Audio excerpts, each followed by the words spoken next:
Hello guys, तो ये देख सकते हैं अभी इसमें पैप सेटिंग होगा। और यहाँ भी देख सकते हैं सारा में पैप आ लिए हम लोग का है जो है झारखंड है।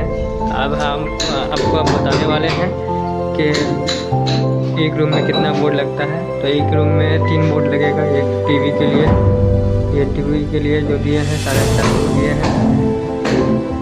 और यहाँ जो है हम लोग दिए हैं एक तो बेड के लिए, यहाँ दिए हैं हम लोग 40 इंच दिए हैं यहाँ बेड के लिए। ऊपर सर्कुलर दिए हैं, ये साइड में सर्कुलर दिए हैं।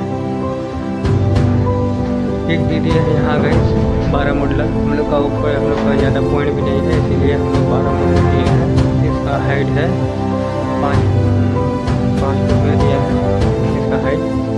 ये हम लोग का मेन लाइन का पाइप है। हम लोग इधर सर्कुलर दिया है, देख सकते हैं ये सर्कुलर।